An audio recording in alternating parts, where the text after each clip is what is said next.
don't remember if it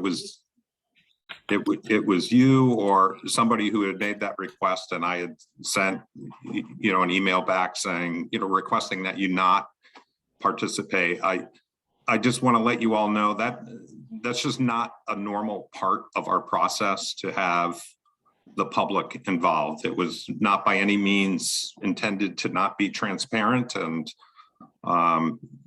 so I did say I would, provide the opportunity to meet with all of you. And that's what this meeting is about. So happy to walk through our comments and to be as transparent, as we should be. I also just want to say that, public participation is an important principle of our regulations. And so we do welcome your input, and, so I want to thank you for all of that. Can I respond briefly, John? Yes. Yeah, I just want to say that now that the audit has been completed and released, obviously we all feel much differently than we did prior to the site visit. And, there was a lot of anxious feelings at that time. And that's why, we felt like, we did feel like we were being excluded, but I think that those feelings were resolved when the report was released. At least I certainly feel that way. There's no apology necessary at this point. Thank you. Okay, thank you, Glenn. So let me share my screen, and we can get going with the presentation that I have.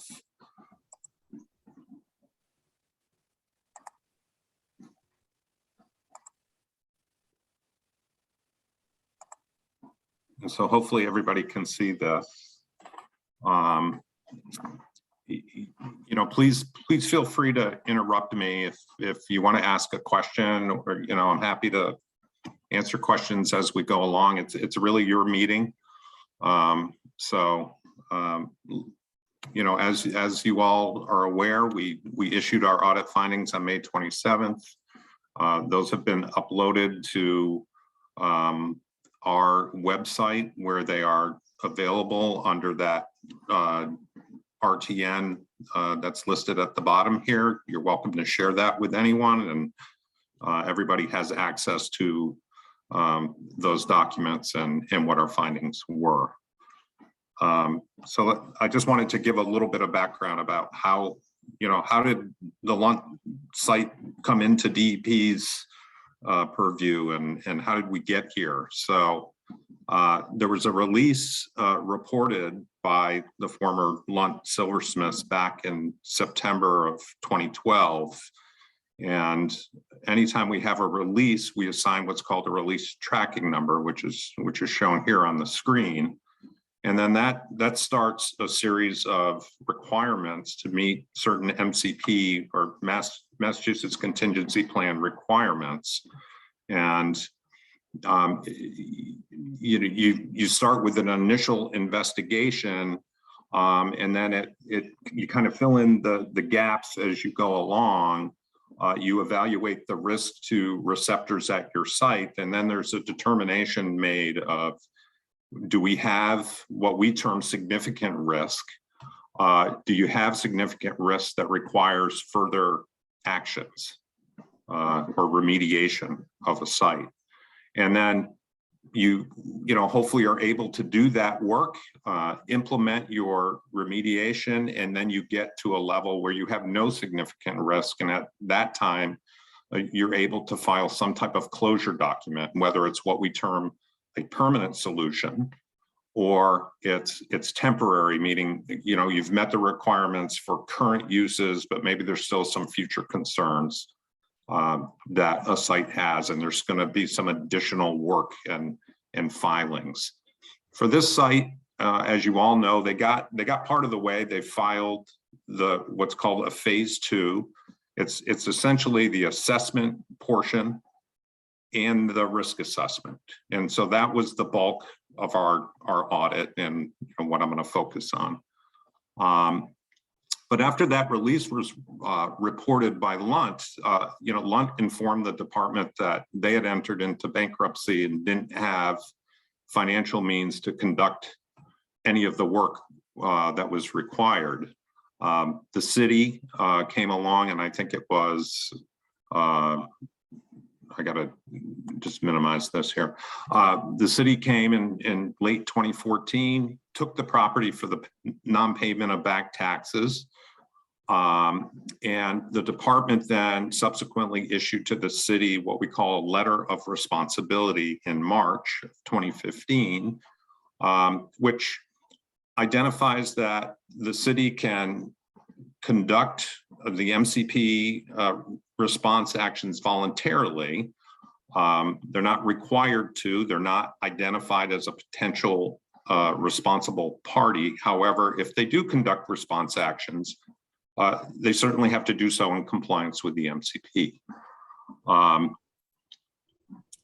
mean, obviously it's, any municipality who's taking a property for back taxes, it's certainly in their best interest to, want to bring a site back to use, back on the tax rolls. So in this case, the city of Greenfield did perform MCP response actions, and they filed the phase 2 comprehensive site assessment in April of 2020. They indicated in that the intent was to file this closure document or a permanent solution statement that relies on a deed restriction, or what we call an activity and use limitation. So there's going to be some limitation on the property. The site was designated a PIP site. You all petitioned for that. It was designated a PIP site, I believe in early December of 2021. The department was aware of that, was aware of the interest in the site, and we began to look in depth at the work that the city had completed that is summarized in that comprehensive site assessment at that time. And so just to talk about audit process and what the department's role is and what the role is of an LSP. So Massachusetts is very unique in that we have what we term a privatized system, where environmental professionals are licensed by a board. They meet certain educational and professional background requirements. They take an exam, they get licensed. There's continuing education requirements. Those individuals conduct the work, and the department by law is required to audit a certain percentage of sites. So we have an audit process.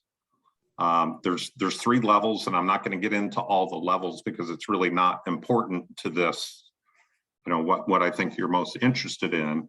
But our most comprehensive is called level 3, where we look at every document that was submitted.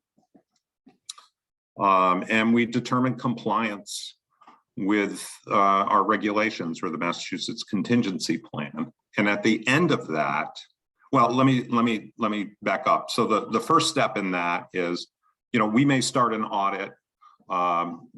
Whoever submitted it, it doesn't become aware of that until the department issues a notice of audit. And I can't remember exactly when we issued the notice of audit. It may have been in April or time frame where we say we've begun an audit. We have interest in the following potential issues that we've identified, and we'd like to perform a site inspection on this date and time. So we issued that document, and then the outcome of that is we will issue written audit findings.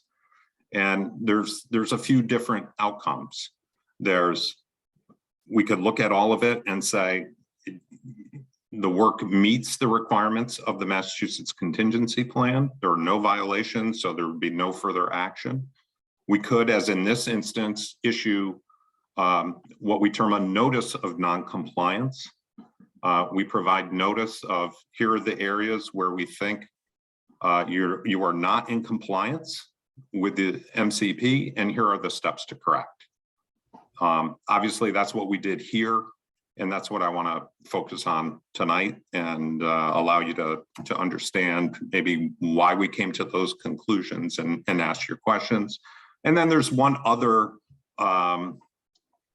way it could go, is we go to what we call higher level enforcement, where that involves an enforcement document, usually an administrative consent order, possibly with a penalty. And that's reserved for certain types of violations. For MCP work and the kind of work I do, it's normally if you have that deed restriction or that activity and use limitation in place and you violate it. Let's say you have an activity and use limitation that says you need to maintain pavement at a site to prevent exposure to contaminants. And we go out there and we find, well, the pavement's missing and the contaminated soil is open for folks to be exposed to. That would automatically get you into higher level enforcement. So all of the issues that we identified for the Lunt site all fall under the notice of non-compliance. None of them under our regulations and policies would lead us to higher level enforcement. The only other way for us to say, well, this constitutes higher level enforcement, and I don't expect this to be the case. This isn't going to happen at this site. But if we were to issue a notice of non-compliance to an entity and they disregard it, then we would have the option of going that next route. So I just wanted to give a little background on what the audit process is. And I will say that within our region, I think we do anywhere from 20 to 30 comprehensive audits in a single year. That's pretty typical. And of those, maybe 30% of them result in a notice of non-compliance. So, just because we're looking at something doesn't mean we're going to have negative findings, but having a notice of non-compliance is not, it's not an unusual outcome. And I just want to make that point for this site. I don't think for a site such as Lunt that is this complicated, that's an unusual outcome.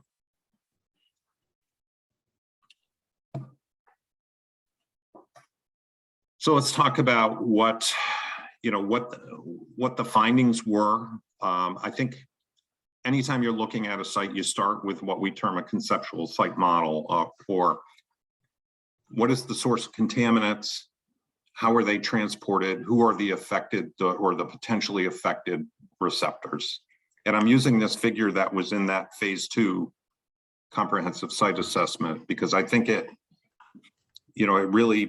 summarizes what the conceptual site model is for this site, or what was presented to us. And so we know historically there were certain contaminants that were released. We know that there were chlorinated solvents released, principally trichloroethylene or TCE. There was also some metals that were released. And the conceptual site model is that the chlorinated solvents entered groundwater and then flow from the site south down towards Kenwood Street. And I know you can't see the street, but if you look, that pink shaded area is essentially what the LSP depicted as, that's the area of groundwater contamination. And their conceptual site model is that groundwater, as it leaves the site, it gets intersected by the storm sewer along Kenwood Street, and then it's transported along the storm sewer until it discharges at an outfall, I think more than a mile away. And so that really forms the basis for how they investigated the site. So you have on-site buildings where you can see that groundwater contamination underlies several of those buildings. And then you have primarily residential locations off-site.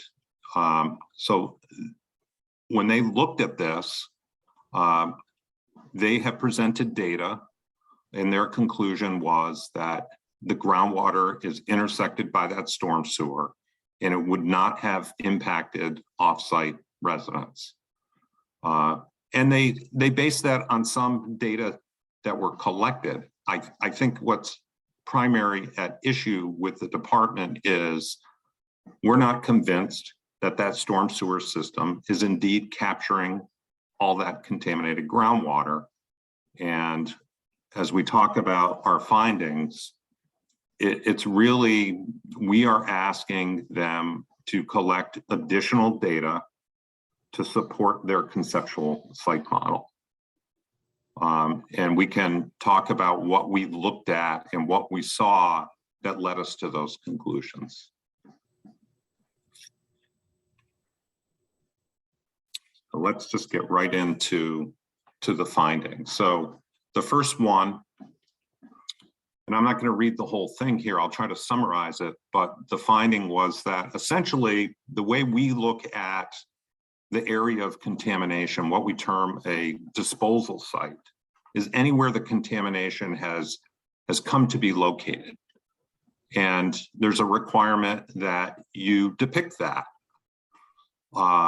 Here, what they did, I don't know if you can see the light blue outline, but it essentially only surrounds the Lunt, what was the Lunt property itself. Doesn't extend off-site, although interestingly, you can see that shaded pink area extends beyond that. So they clearly were showing that, well, contamination extends beyond the Lunt property, at least into Kenwood. And we know from some of the data that we looked at, they had done stormwater catch basins where they had collected water samples. So along Kenwood Street, believe down Davis and further down, they were detecting TCE, or that trichloroethylene, in the stormwater catch basins. And so the disposal site at least needs to include those areas.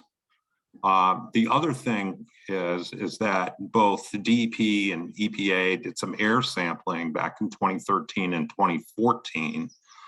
And there were some homes where TCE and also a contaminant called 1,1,1 trichloroethane were detected in people's air. Not at levels above what we term significant risk levels, but it was detected. And those contaminants are also found at the Lunt property. There was also a groundwater sample at the Goalie's Garage property that detected TCE in groundwater. And we cited that as all evidence that it appears that at least some of the TCE left the site. It got past the storm sewer system. And so the disposal site boundary really needs to expand beyond what's being shown. And there needs to be additional data to support what we're finding within the disposal site boundary. So that was one of the violations. The next thing was you have to also look at all potential migration pathways. And I know this little figure on the right is hard to see. I don't expect that you can see it, but what we did is we requested from the city detailed drawings showing us where are all the utility lines, because we're dealing with a shallow contaminated groundwater aquifer. And anytime you have something intersecting that, it's possible that contaminants could migrate along that pathway. So utility lines are classic pathways for contaminant migration. I mean, it was the LSP's opinion already that the storm sewer system along Kenwood Street was capturing the contamination. So it stands to reason that any other utility line may also be capturing contamination. I think when they looked at it as, well, groundwater is the flow of groundwater is principally to the south or southwest. And so they only considered the utilities in that one direction. But what we know from experience is you could see contaminants at other locations opposite where you expect groundwater to flow. So contamination is just going to follow whichever direction the groundwater wants to flow. And in here at the Lunt site, it wants to flow to the south towards the Green River. But to the north of the site, we notice, well, there are some water lines, and I don't know if those are still active, that discharge or that connect to the street to the north, that are also within that area of groundwater contamination that they've detected. So we've asked that additional data be collected and evaluated to understand where are all the potential migration pathways. I don't know that there's contamination to the north of the site, but there's an expectation that you're going to collect data to support your findings. And so we think that's a reasonable request and requirement that they evaluate other potential pathways for this groundwater contamination.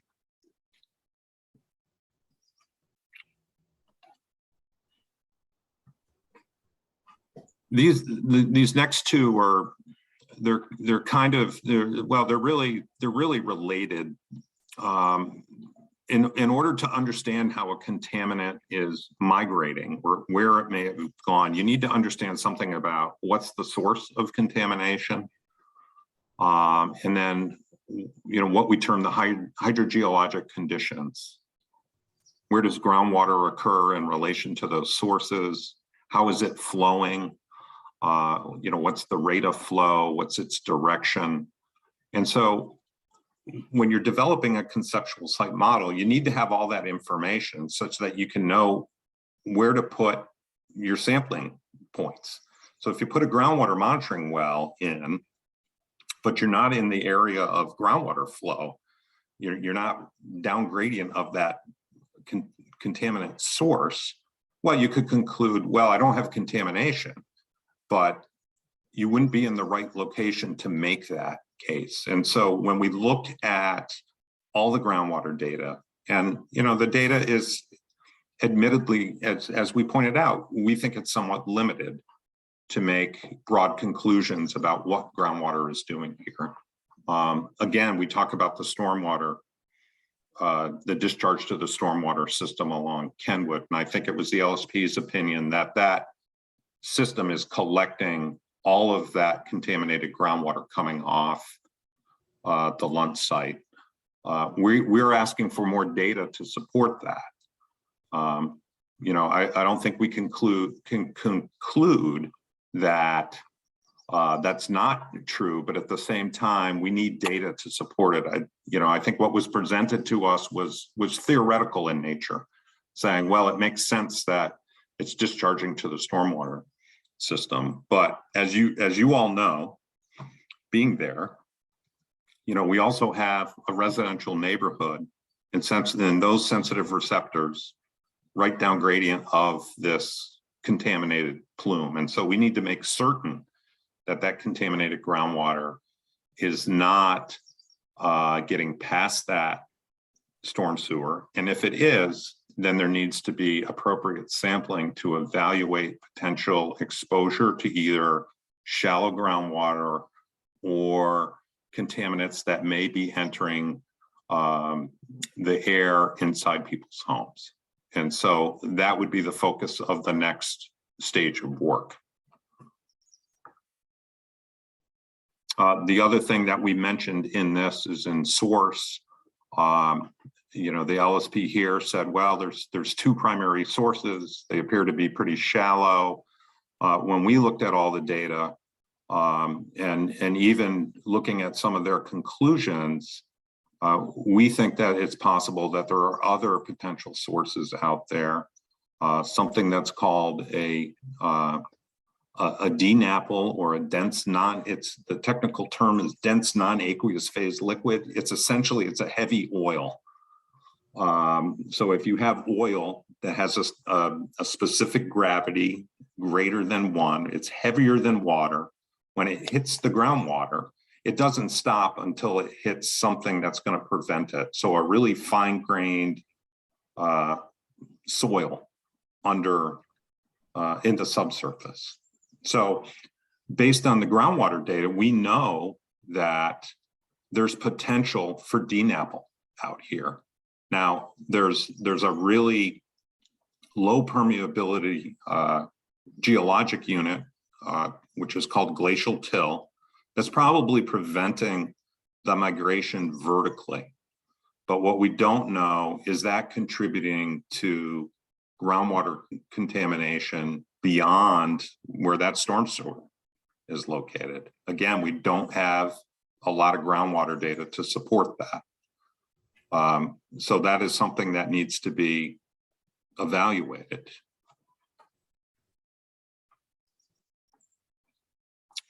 The other thing that struck us in this, in our findings, was there was a statement that the LSP felt that the performance standards for what we call a permanent solution had been achieved. And there's a couple of main things that we pointed out. One was you have to either eliminate a source or you have to control a source of contamination in order to achieve what's called a permanent solution, meaning you're done, you've met the no significant risk levels, there's no further work that would ever have to be done on this site. And then the other thing is migration control. You can't have a contaminant that continues to migrate. You know, we took exception to both of those performance standards. We said, well, you know, you haven't shown us that the sources have been eliminated because by your own admission, there's some groundwater concentrations suggestive of a DNAPL being present. We also know that contaminated groundwater continues to be discharged to the storm sewer system based on the most recent catch basin data. And there haven't been any steps to try to control that. Now, admittedly, it may be very difficult to ever achieve that. But that may prevent them from getting a permanent solution in the future. Doesn't mean that they still can't get to some type of closure. And that would be in the form of what's called a temporary solution, where you say, look, we've met all the standards for exposure to folks who are currently within the disposal site boundary. The indoor air is below no significant risk levels. Nobody's drinking the groundwater. There's no other exposure, or those exposures are all below no significant risk, but we can't meet the source elimination and control standard, and we can't meet the migration standard. You may still be able to file what's called a temporary solution, which means that you have to continue to look to see if there are technologies that can help you to achieve a permanent solution. There's reporting requirements and there's some monitoring requirements to ensure that you're still meeting risk standards. And that reporting is at a minimum every 5 years. There could be semi-annual reporting as well. So that's something that the LSP is going to need to evaluate. One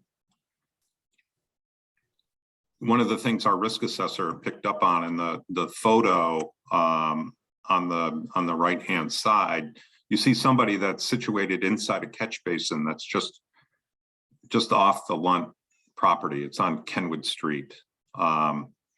This is just a shot from Google Maps. So if you were to go into Google Maps and you look at this, you'd see this. And so, you know, one of the things we identified was, well, exposure of utility workers to contaminated groundwater that's entering the utility was not evaluated. That needs to be evaluated. And, you know, there's steps that could be taken to protect that worker. Maybe they have to wear protective gear when they do this, but that is something that needs to be evaluated. Another risk thing, I know it's a really busy figure and I know it's probably really tiny on your screen, but when you're looking at evaluating risk, you do it in terms of what we call an exposure point. So you may have an area of soil that has contamination, and for that area of soil, you calculate a concentration. So maybe you average all the data points in that area, and then you compare it to our risk standards to determine, is there risk to a receptor or not? I think they pointed to a couple of samples that were in an area and said, well, there's no risk. Our risk assessor picked up on the fact that, well, only one of the samples was actually located in that area. Another one is, you know, in a different location. So that's a correction that needs to be made. So this is really the last thing that I wanted to talk about before just opening it up to questions, but what are the next steps? Our notice of audit findings required that they submit to us, the city submit to us, a scope of work for department review and approval. We gave a 60-day time period to do that, which is, I believe if we calculate it out, it's going to be July 26th. I recognize after, when we did that, we did not consider the requirements to come to the PIP group for review and comment. So I have had a discussion with the mayor about this, informing her and the LSP, Bruce Nicholson, that any scope of work that is submitted must first go to the PIP group for review and comment. So all of you will have an opportunity to review it. There's a minimum 20-day comment period. So the department would not approve of a scope of work until it goes to the PIP group. They will then have to provide all the comments that they receive and their responses to the department. So we will have a chance to evaluate your comments, their responses, and then we're going to, you know, take a look at the technical adequacy of the scope of work and, you know, issue our own approval.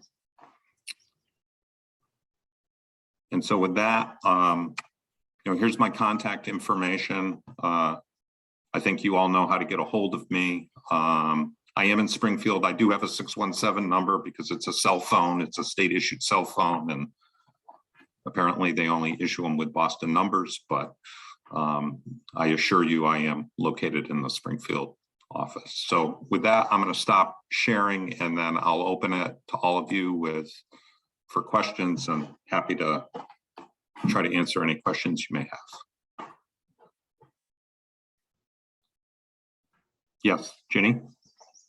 Thank you, John, and thank you for coming. So the LSP, the area that he delineated was actually where they wanted, was the area of construction where they wanted to develop. And I'm really just going to get to the heart of the matter. I have a hard time being convinced that the current LSP is going to be looking after the city's best interests, because that individual is actually paid for by the developer. Now, I'm not a hydrologist or a scientist. I'm a retired nurse, but I read through a lot of this, and I'm looking at the north side where the basement is. There's a sump pump in there that floods. The levels were high.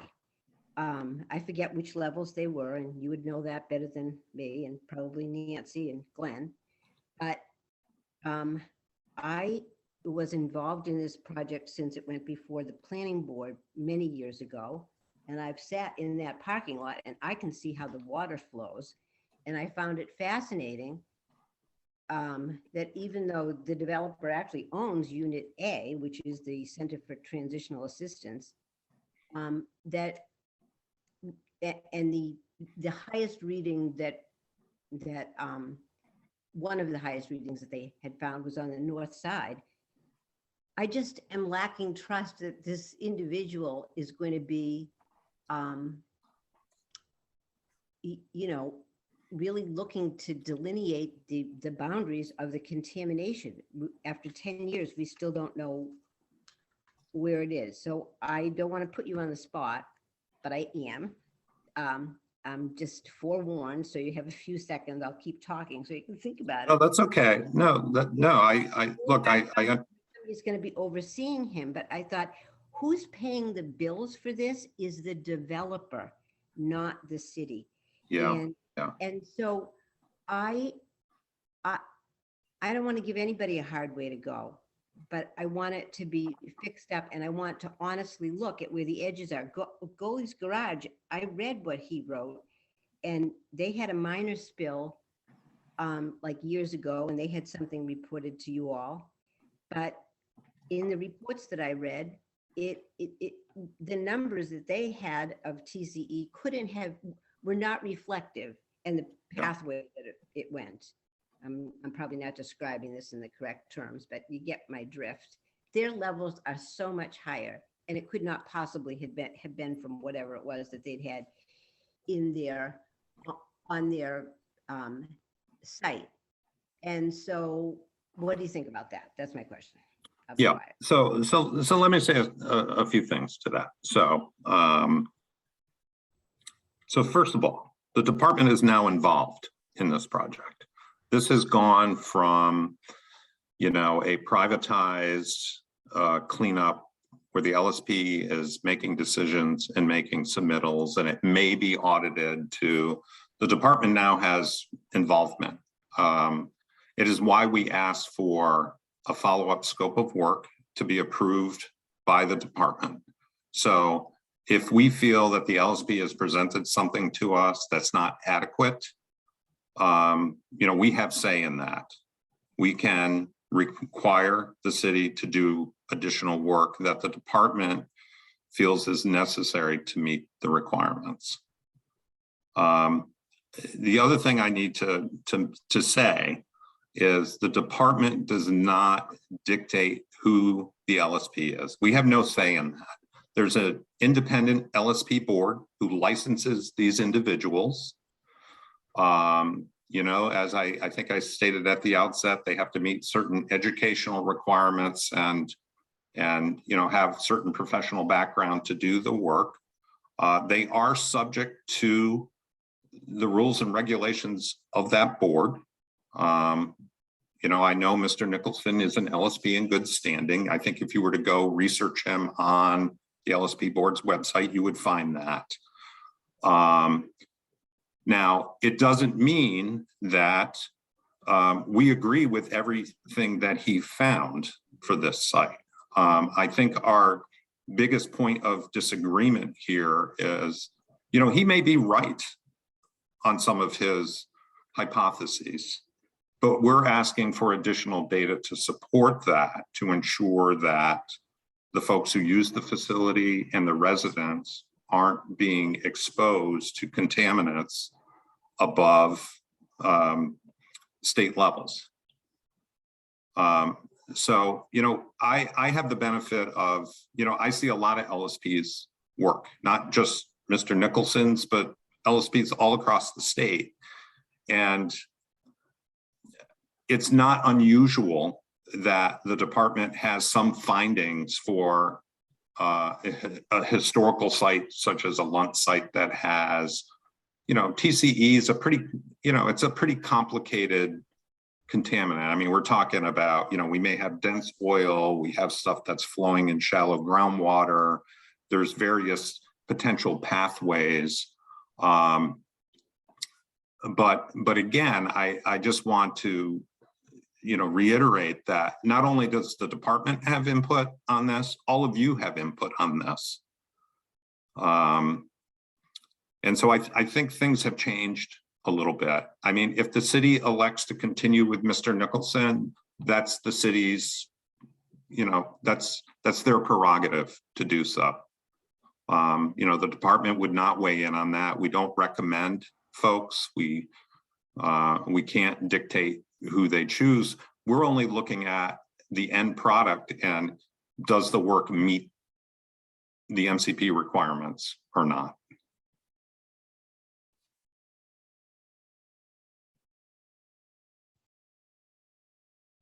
Jody? Yeah, hi, good evening. Sorry for entering late, and I'm very glad to be here tonight. I moved up here. I'll try to make this short, but I moved up here a little while ago, ending a career that I had in nursing in Pennsylvania to be a a help to my children. And so I had enough, and if in my 401, I could get, a down payment on a house on 33 Norwood. And then, we had, grandchildren, some older grandchildren. And we ended up buying a house on Kenwood at 14 Kenwood. So I have multiple concerns. I'll try to stick to the ones that I feel are more public, which is, I have a big concern for all my neighbors, for all the pets that we love, for the kids that have been playing in the field. I feel like a woman, the doctor just told us, a collective woman, that we have a lump in our breast, but we'll take a look at that in a year. Like the process that you're describing, although there's time limits, I feel is going to be too long for me to feel comfortable when I have my grandson here, who's now 4. He's lived here, on the north side, be that better or not. And I have concerns for the workers. I believe that we have to be allowed to start this testing, with some kind of funding to do that before anything else, because we live here, we grow our vegetables here. This is our homes. And I guess the other, and again, the concern for the workers and the folks that are coming there for help.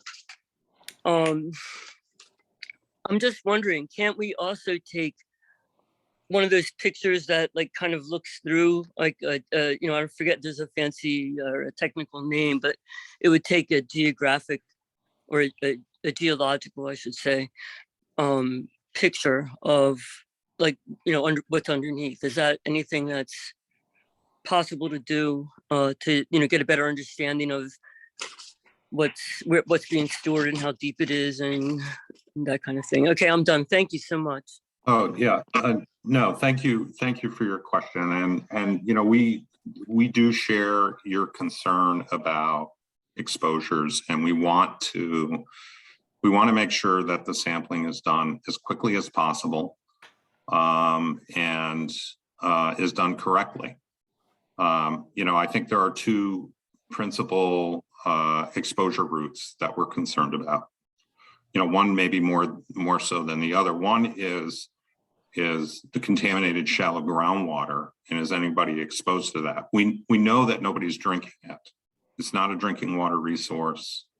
You're all connected to public water in that area, so that standard would not apply. However, is there some other discharge point? I know several of the homes have sumps.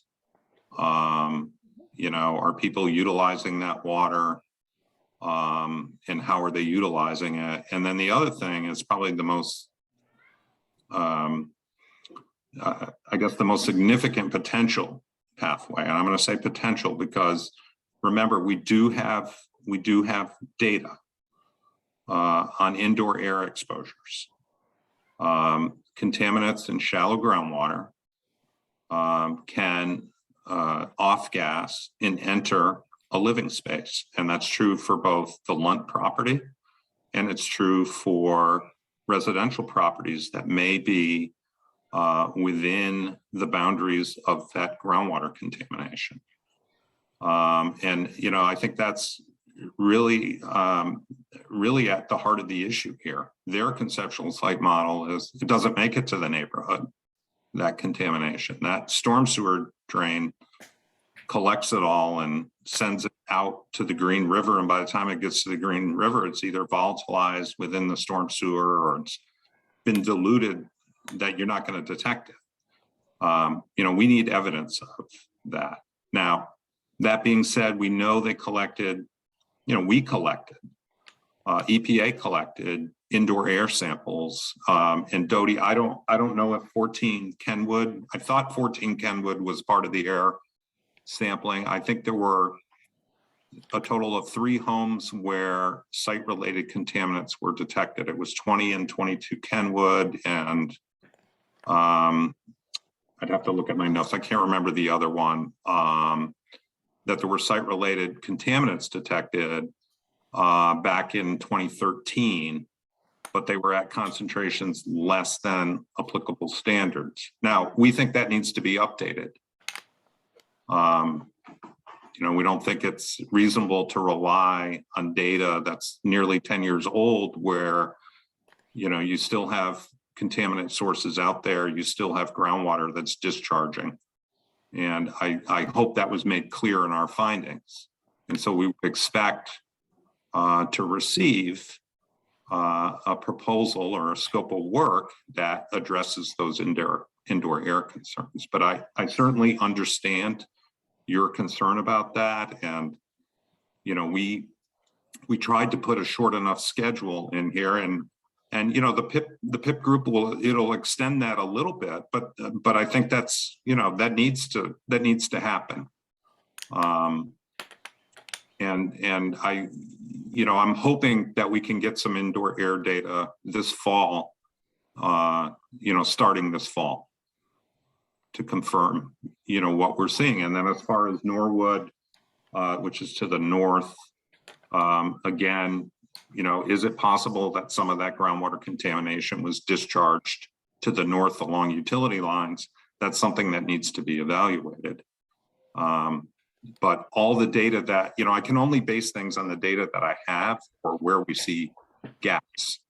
For everything that we have, you know, we don't have anything that points to a risk according to our regulations at this time. Now, as they develop more data and fill these data gaps that we've identified, maybe we will find something and something would need to be done to address that. And that depends on what they find and how concentrated it is. I hope that helps to answer your question. I don't know if it fully will, but I certainly understand your concerns about that. I have a question, which Yeah. has to do with this concept of permanent solution and temporary solution. Let us say you said that this is a complicated enough process that there may be a possibility that they may not be able to have. The technology may not be there to do this permanently. Let us say that's true. Considering that the city wants to sell this property, and you know, and that's part of what put this all in motion. If there is a temporary solution that has to be done and has to be monitored, who's going to be responsible for that? You know, for doing that work. And you know, do we have to continue to watch that? Because frankly, they haven't been honest with us so far. So why should I expect them to be honest with us now? Yeah, so those are great questions. So liability goes with the site owner. So right now the city owns the property. They have, again, received a letter of responsibility, which we do not identify them as a responsible party, but, if they want to put the site back into the tax rolls and redevelop it and sell it, which I imagine that's the ultimate goal, somebody's going to buy the property and they're going to buy the environmental liability. So whoever the next owner is, would assume that liability. And what we would do is issue a notice of responsibility to that owner of saying, you've got this requirement, this ongoing requirement. A temporary solution, gets you part of the way where you're saying that we've met the current risk standard. So for its current uses. But again, if you haven't controlled the source, you haven't stopped migration, there's an expectation that you continue to monitor. And so, that would fall on the current owner of the property. Now, in some cases, what happens in these transactions is that there's an agreement that the prior owner conducts the work. As long as the work's conducted, DEP would be satisfied as long as it's conducted and it's conducted in accordance with our regulations. We would be satisfied with that. But I can't speak for the city, but I imagine they would very much like to get to a permanent solution. Say we're done. The only reason I say I don't know how possible it is to stop that discharge. I think a lot more work needs to be done. You have to complete the assessment. And then you have to look at, okay, what do we have to do to stop this discharge? Is it possible to remove all the sources? I don't know if it is. It may be, it may be technically possible. It may not be financially possible. I can think of another site that I work on where there's dioxin contamination. Dioxin is one of the worst contaminants you can have. And the simple solution is to dig it all up and send it to an incinerator in another state. But when we looked at that for that particular site, the cost to do that was nearly $60 million. So it's technically feasible, but it was not financially feasible to do that. So I just want to point that out. This site may end up in a temporary solution, and that's the best that can be done. But I don't want to be too premature. Maybe there's a way to, maybe the groundwater isn't getting past the storm drain, and maybe there is a way to stop the flow. Let me just follow this up before John goes. If there were a temporary solution, if let us say the city does sell the property because it's gone as far as it can go considering the situation, have you heard of requirements within that decision that requires that the Board of Health of the town has to be notified whenever you're notified of what the situation is, so that the public gets some say in where things are going and how things are going? Yeah, So that would be part of the agreement. Yeah. So the health department, Board of Health would be notified of any MCP submittal. They have to be. There are public notice requirements in our regulations. There's requirements to address you all as the PIP group, and how that process plays out. I have to admit, I'm not exactly sure what happens with a PIP group with a temporary solution. I'd have to go back and read that section of the regulations. I mean, obviously, if you've gotten to a temporary solution or a permanent solution, and that's satisfactory, it stands to reason that the PIP group obligations end at that point. I'm not sure what the requirements are for a temporary solution, but there continues to be reports that are submitted. We expect some level of monitoring that the department can say, well, this is what needs to be done, or that's not adequate, you need to do more, and there's public notice. Thank you. John?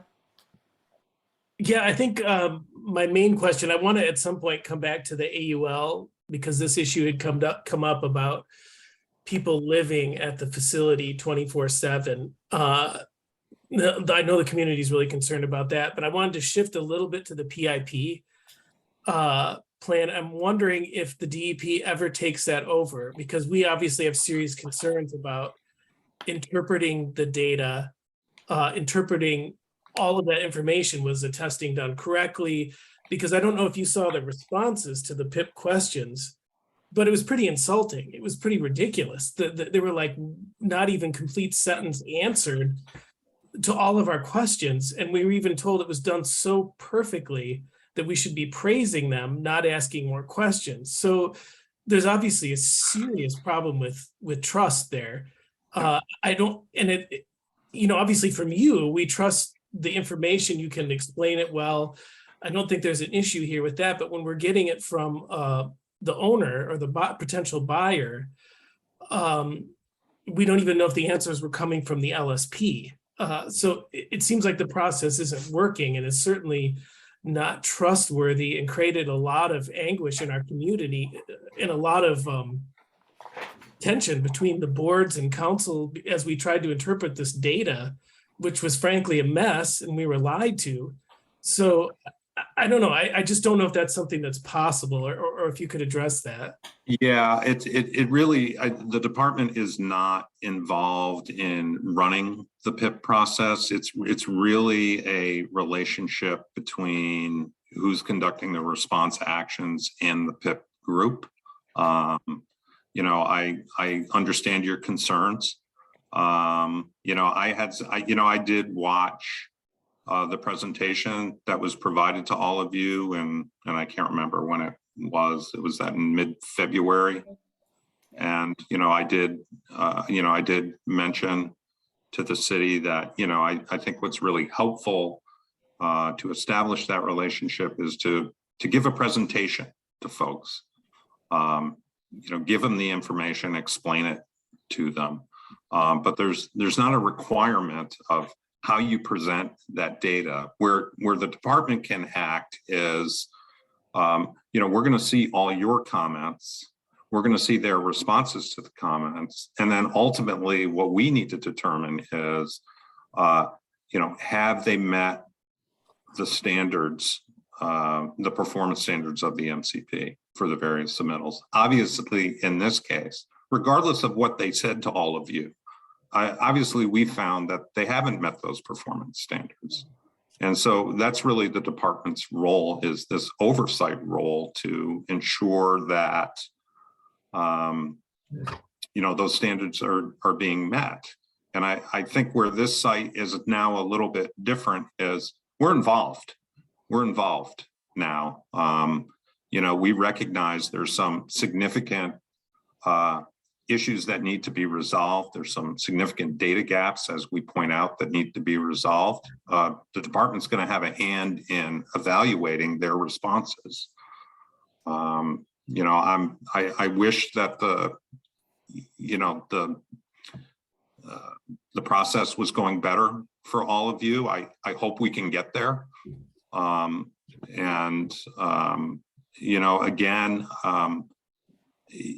have the benefit of having seen a lot of sites. I've been doing this for more than 30 years, not with the department, but as a consultant and with the department for the past almost 16 years now. I've seen a lot of different things come across my desk. And I have to say that, as I know, as concerning and shocking this is to all of you, I don't want to say it's typical, because most of the work that's done, our findings are, hey, this meets, but it's not unusual that we're at this point in the process, because there's a lot of professional interpretation that goes into evaluating the data. Ultimately, DEP is the one who rules to say whether or not those performance standards have been met.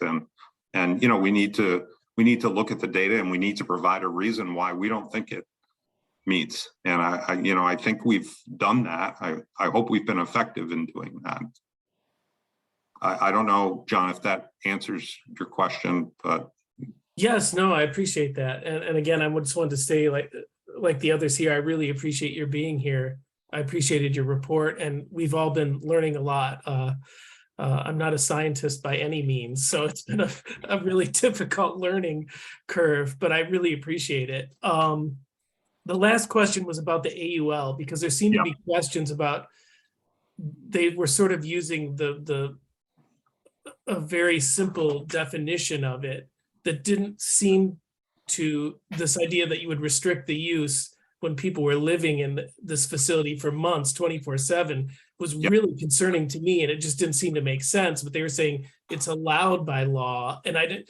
Maybe that's true, but maybe do you have a role in setting that, or does the city? No, I'm really glad that you brought that question up, because one of the things we evaluated, I think when I first heard about the site, and we knew that there was up to, I think what is reported is up to a 90-day stay for patients at the facility.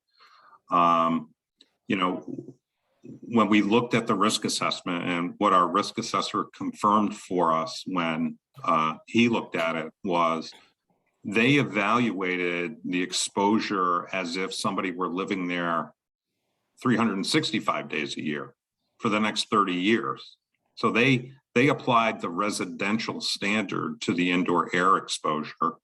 And when they did that, the determination was made, and we agree with this, that they have met the residential standard for that exposure.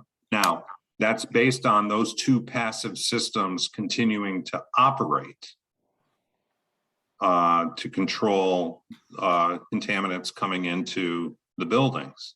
And so those systems will have to continue to be in place and be maintained. That would have to be captured in an AUL that says, okay, you can have this residential setting. So there's really kind of two parts to your question. One, there's the risk part, where they evaluated risk, assuming a full-time resident with a 30-year exposure is how we look at it. And then the second part is the continued maintenance of those passive ventilation systems. And so that part, anytime you have either something that is mitigating exposure, or like say you put pavement, I think I mentioned early on, maybe you pave an area where there's contaminated soil to prevent exposure, you have to lock that into this activity and use limitation. So anytime you violate that, that would then go to higher level enforcement, and we would bring a penalty. I mean, the whole idea is to prevent exposure. We don't want people to be exposed to the contamination. Yeah, go ahead. Following up on that, so is it ever tested again? Like, how would we know that that's working unless it's tested again? I mean, they've done 4 rounds, which is, we have a guidance document that we looked at, and, our guidance document suggests 4 rounds. Now, is that something that should be re-looked at in the future? I think there's still a lot we need to understand about the site, where they're still doing some assessment. So they're pretty far from getting that permanent solution, or even a temporary solution. So, I can't say right now definitively, yes, we would look at it, but according to, our guidance, they've met what our guidance requirements are for evaluation of that passive system. And that's how we've evaluated it. But it's a good question. And I think we did also note that one of the systems, there's no basement in one of the buildings. And so I think we even went as far as recommending that, maybe some indoor air testing at that location is certainly prudent. But that's a great question. Glenn? Yeah. Thanks, John, for all those answers to tough questions. I've been taking a lot of notes, and I don't want to ask too many questions. And I was trying to let everyone else ask questions first. So basically, I think my first question is the timeline here. Yeah. And this is one of the points that we made as a group, and that is that this timeline envisions, that the DEP envisions a timeline of about 6 years from discovery through phase 1, phase 2, phase 3, phase 4, and ultimately phase 5 closure. However, we now have been in this process for 10 years, and we just got a woefully deficient phase 2, quite a ways along in the process, but we've been told by both the tenant and the mayor that the PIP came into this process at the very end. We were really late, which is so insulting. But anyway, in my opinion, we're almost back near the beginning. We have really backed up. We have a lot of information, we have a lot of data, but we are nowhere near the phase 2 point right now, because the phase 2 was, like I said, exceedingly deficient. The contaminants on site are uncontrolled. There is no control in place for the TCE contamination. I do not buy the concept of that storm drain, not even 1%. I'm sorry, I don't buy it, not at all. I never did. When I saw that, I knew immediately that this was a fabrication. But anyway, you're right, the data needs to support that if that's their claim. But I wonder if you could give us an estimate of where we are in this process, the timeline, because we know that the LSP for the tenant, for the redeveloper, submitted as soon as we submitted the PIP petition, the next day they submitted a 6-month extension on submitting the phase 3 and phase 4. Well, of course, after the audit came out, they asked for another 6-month extension. So now it's a year extension. But we know that that's going to have to go out even further because they haven't done the phase 2 yet. So they have no idea when a phase 3 can be completed. So this is a long question, but my point is, where are we in your estimate? Where are we in the timeline? And the reason why I want to know that is because in our opinion, and I think in anyone's opinion, the redevelopment of this property was extremely premature. And we are now stuck with a fully redeveloped site that has appearances of being exceedingly or extensively contaminated, which changes the picture. So the first point is, where are we? Was this site prematurely redeveloped? Yeah. And my third question related to that is, are you familiar with any site that has ever been taken into court to have a receiver appointed by the court under the receivership program to ensure that the site is cleaned up? I was a health agent for many years, took properties into housing court to have a receiver appointed. The court took over the process. We have no confidence in this tenant. We have no confidence in this LSP. The city council just voted that they have no confidence in the further involvement of OTO. So my question is, have you ever heard of a site being taken into court and having the court take over the management so that there is income coming into this facility from the subleases to BHN and CSO? That money could be put into a cleanup fund instead of it going into the developer's pockets, because the developer told us in that PIP presentation that he will not spend another penny on this site unless he is forced to do it, ordered to do it by DEP. That's not the way the program is supposed to work, not at all. So those are my kind of 3 points. I have several others, but I think that would help us understand where we're at in this process.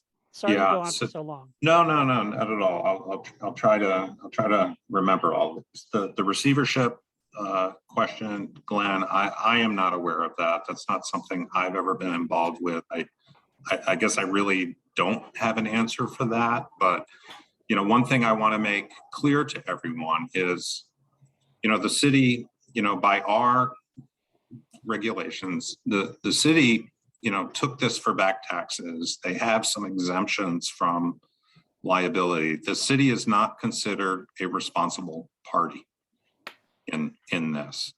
However, they can elect to do MCP work. They have. And when they do the MCP work, they have to meet the standards of the MCP.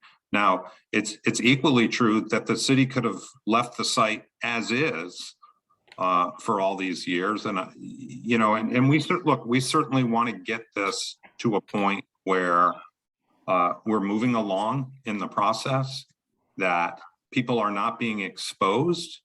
And so, we're trying from our standpoint to work with everyone, the PIP group, the city, the LSB, to ensure that we are protecting public health and the environment. But if the city elects to say, look, we'll meet the phase 2 requirements, and we're done at that point, I'm not really sure what the next steps can be. The submitting of the phase 3, phase 4, I mean, they did that for a reason. One, because they knew, hey, we're in the midst of an audit. And they even concluded at the end of their phase 2, they felt that they were going to go right from phase 2 to permanent solution, which is not unusual if you've met those requirements. So they weren't even thinking in their minds that, phase 3 is where you're looking at different remedial options. Phase 4 is where you've selected and you're implementing your remedy. Before they were thinking, hey, we've met the requirements, we're going to go right to a permanent solution. So it's really kind of hard for this site to say what the timeline is. I think the immediate timeline is to get the data, particularly on the indoor air, potential indoor air exposures. That's, I think, the most critical piece of this, and to evaluate that. And we'll have to see where we go from there. I wish there were a better answer. If this were a Fortune 500 company, it's a little easier. I've got a potentially responsible party, and I'll admit I'm a geologist by training. I'm not an attorney, and I have to go to our attorneys and say, well, what are our, what's our recourse here? I'm trying to figure out the technical part and keep the ball moving here. I think the fact that all of you got involved when you did, was certainly a good thing for the site. Typically, when we do audits, we're not auditing until we either get that permanent or temporary solution statement. We don't normally audit at phase 2, but I think on this site, we recognize, we have this contaminant TCE, former industrial site. We have concerned citizens. I think it makes all the sense to, to pick this one up and start looking at it. And my supervisor asked, referred it over to us when you all, petitioned for it to be a PIP site and said, can the audits program look at this? I think the city had wanted us, from what I understand, I wasn't involved in it, but, I understand when the city submitted the phase 2, they had asked DEP to look at it, but, as you can imagine, I mean, we really don't have the ability to audit on demand. We have to be selective in what we see. And so, I think the PIP group and understanding what the concerns are, were instrumental in us picking up the site and looking at it. And I probably didn't answer all your questions. The other thing I think you mentioned was 401 Liberty and their liability. 401 Liberty doesn't have liability right now, other than they're considered what's called an eligible tenant. And essentially, what an eligible tenant has to do is provide access and address what we call an imminent hazard. The imminent hazard's been addressed with those passive systems. So there is some control at the site from the indoor air exposure. There's not complete, I will agree with you, there's not complete control because we don't have the groundwater control that, we share the same opinion that, we have concerns about the migration of that groundwater plume that needs to be investigated, but we need that data to go forward. And I think that's what we were trying to get at in our findings. I'm going to try to just ask one more question, and then if there's anything else from the Board of Health folks, and then we'll try to call it a day at 8 o'clock, if that makes sense for everybody. My question is, will we know how much it's going to cost to do this? I guess one of the reasons is there are, Senator Jo Comerford has been following this carefully. She is talking to the city about costs of things. And I don't want to depend on the LSP to know how much things are going to cost because they haven't been honest with us. Is there a way to get that kind of information from DEP if, let's say, we are in a temporary solution situation or even a permanent solution situation, and it's going to cost a fair amount of money to make it all be properly done? Yeah, so Susan, that's a great question. But DEP, we don't deal with the cost aspect of it, except when it comes to feasibility of implementing a remedy where somebody may argue, this remedy is going to cost this much money and it's not feasible to implement, but we don't see the costs of a site assessment. But that being said, we don't evaluate based on cost. We evaluate based on the standard that says, you've got to meet a certain standard. And admittedly, the standards are kind of broad. It'll say you have to determine the full extent of contamination. Well,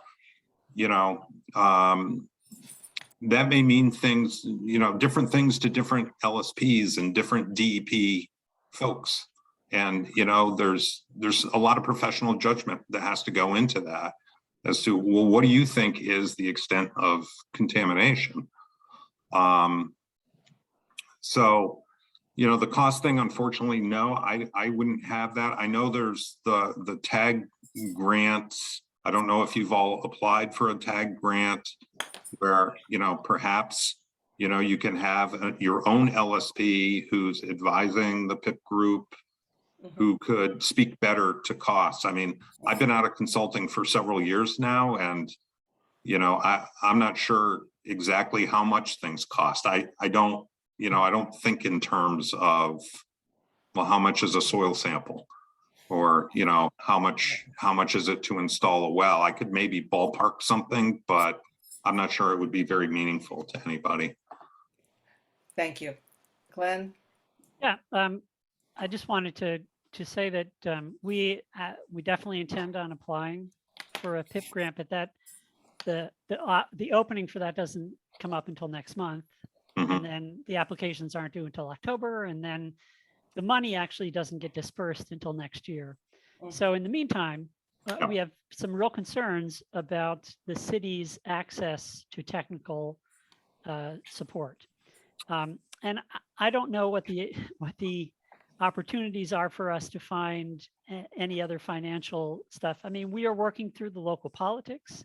The city council certainly is very involved in this process. I think we have seven members or 8 members of the city council on the PIP, which is very unusual, I'm sure, seeing that the city is the owner of the property.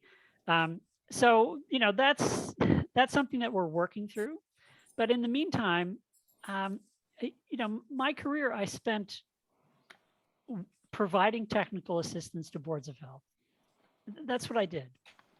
I mean, I was a regulator back in the 80s, and then I also was a private consultant for a number of years. But the last 20 years, I've been a technical assistant to boards of health throughout Franklin County. I worked for probably 20 towns. I don't know, close to 20. And you know, so far I have been trying to help the Board of Health in Greenfield. Believe me, I have been trying. I'm glad that we are in this neutral setting. Like I said at the beginning, I really appreciate that. And I will continue to try to help the Board of Health, but I am not an LSP. I do understand most of the technical stuff having to do with this.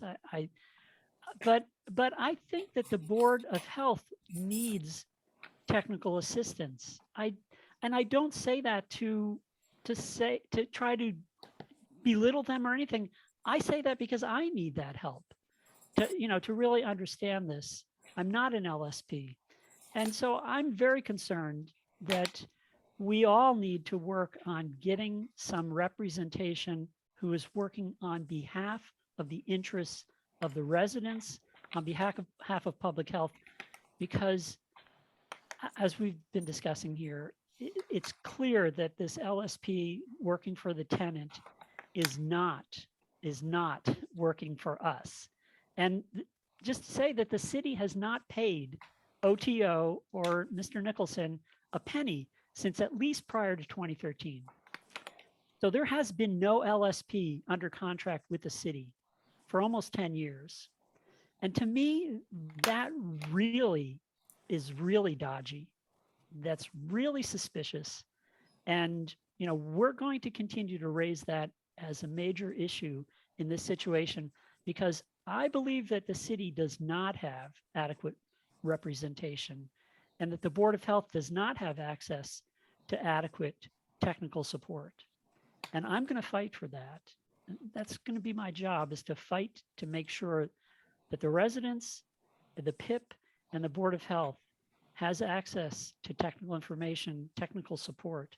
However we can do that. And if there's anything at DEP, if there are any avenues at DEP that we can work towards, you know, besides the tag grant, which, like I said, is not going to bloom. The seeds can be planted next month, but it's not going to bloom. And that's a competitive grant. Yep. We're not going to get access to funding if we get a tag grant until next year. And Glenn, I'm not familiar with anything other than the tag grant. I will just in response. I mean, it's the department's job to oversee these sites and to ensure that public health and the environment are being protected. That's our job. And, you know, look, the process is, you know, it's not perfect. You know, I think it works for the vast majority of sites.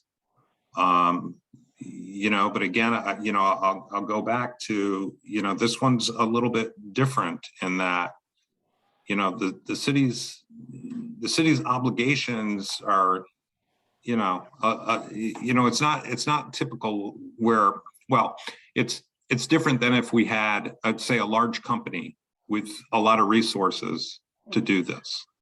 You know, I like to think, and I don't know, maybe I'm naive about this, but that the city wants to get it right. DEP certainly wants to get it right. I'm sure, you know, the health department, Board of Health members want to get this right. You know, I've dedicated my professional career to this kind of work, and I certainly understand everybody's concerns, and we're going to try to work as fast as possible to address the potential exposures and to address those if it turns out that the data shows there is something. Look, I understand your concerns. I wish I had a better answer for you. You know, I think you know, I didn't mean to put you on the spot, John. No. Look, I understand these are difficult things, and I work on other sites where, you know, there are similar concerns, and you know, it's you know, we're going to try to move it as quickly as possible and do the right thing. Now, that being said, you may disagree with some of our findings. Right now, you know, I think you're happy with our findings, but you know, we may have a disagreement in the future. You know, but I know, you know, in working with the folks I work with, that, you know, we have a group of dedicated professionals that are interested in getting this correct. Nancy, Jennifer, Sam, is there anything you want to ask before we close this down?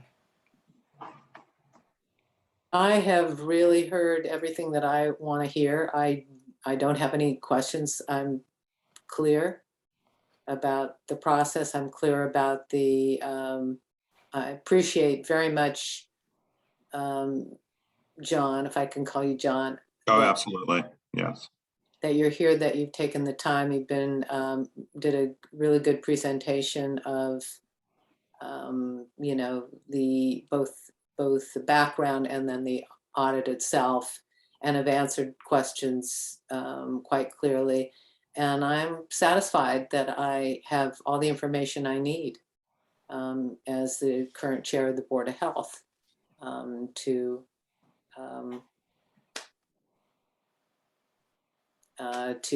take this in, to reflect, and offer any other thoughts I have down the road.